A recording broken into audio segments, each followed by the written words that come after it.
Meat of copper-toothed beast eaten. 1 sacred geno point gained. Meat of copper-toothed beast eaten. 1 sacred geno point gained. Quote. 2 days later, Hussein finished a big pot of copper-toothed beast meat and even sucked the bones clean. He threw the bones into the fire so that there was nothing left.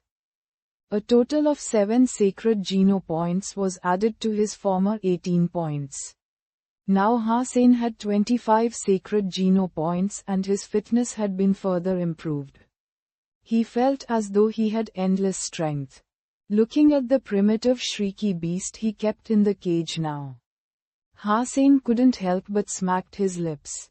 Shrieky beasts were relatively small and had no hair, so he could just throw it in the pot entirely when it finished evolving. That was why Hassan had chosen a shrieky beast to evolve.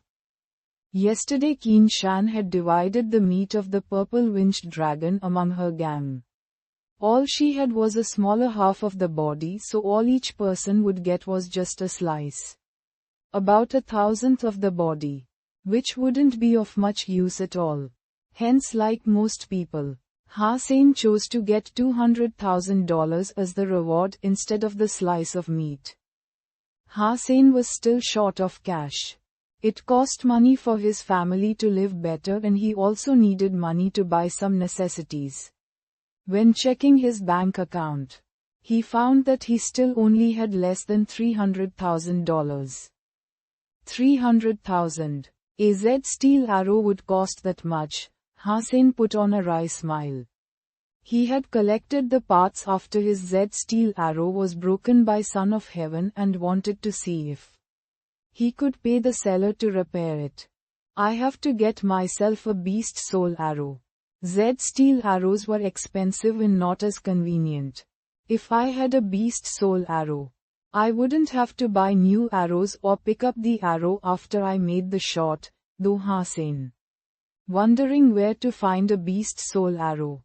He wasn't interested in primitive beast soul arrows, which were barely better than his Z steel arrow but much more expensive.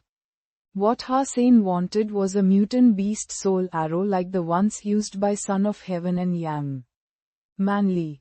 After some thinking, Hussein was ready to ask Yang Manli from which creature she had gained her mutant beast soul arrow. Maybe he could go hunting it and try his luck as well. Yang Manli seems to dislike me. I'm afraid she will not tell me. Forget it. I haven't been back home for days.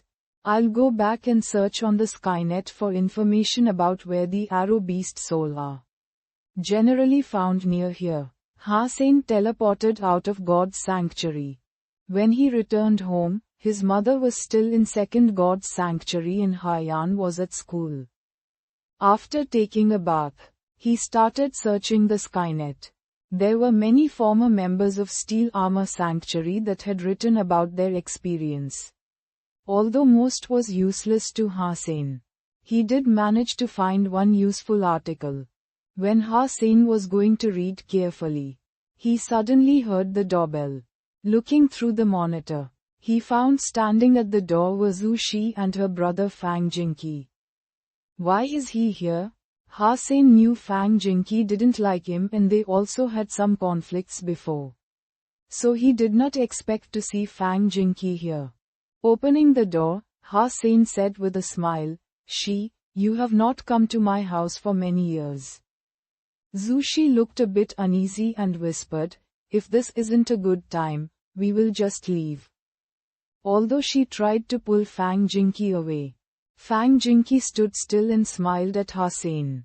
"It's always a good time for friends, isn't it?" Quote. Indeed, Hussein already understood that Fang Jingqi was looking for trouble. Letting Fang Jingqi and Zhu Shi in, Hussein handed them 2 bottles of water. "Sorry, there is only water. Doesn't matter." Fang Jingqi did not touch the water and asked, "Sane, which shelter are you in?" Quote. "Steel Armor Shelter," replied Hussein. "Sane. You are also in Steel Armor Shelter? How come Ha never mentioned it?" Zhu Shi was slightly startled. Ha-Sen said indifferently, maybe we have never run into each other. Zhu Shi clearly didn't buy it, but she didn't continue to ask. Fang Jingqi said, it so happens that a classmate of mine is also there. His name is Fist Guy. Have you heard of him? Quote, one of the three major leaders. It'd be hard not to hear about him, said Ha-Sen.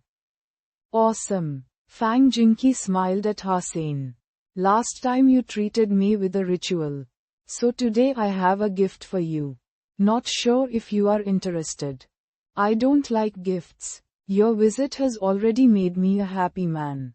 Looking at Zhu Zai's upset face, Ha-Sen shook his head and said, he didn't want to cause any trouble and put her in a difficult place. A mutant beast soul. Are you still not interested? Asked Fang Jingqi slowly. A mutant beast soul. Ha-Sen looked at him. Slightly surprised. He immediately understood why Fang Jingqi had mentioned Fist Guy. Fang Jingqi looked at Ha-Sen with faint smile. Let's go to the combat pit and have a fight. Regardless of the outcome, I will let Fist Guy give you a mutant beast soul.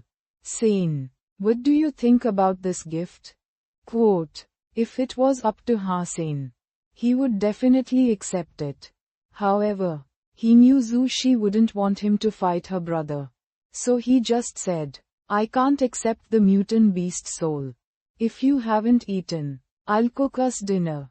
Fang Jingqi thought Ha-Sen did not believe him. So he picked up the comlink and dialed a number. Suddenly the holographic image of a hunk popped up. The hunk smiled at Fang Jingqi and said, Jingqi, it's been so long since we saw each other. Quote, Fist Guy, I need your help. I have a friend in steel armor shelter and want you to take care of him. Would you give him a mutant beast soul? Asked Fang Jingqi with a smile. If others asked me for this, I would tell them to F-K off. Since it's you asking, just send your friend to me in the shelter. And remember you owe me one, replied Fist Guy.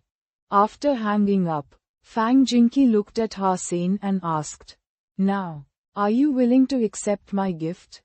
Quote,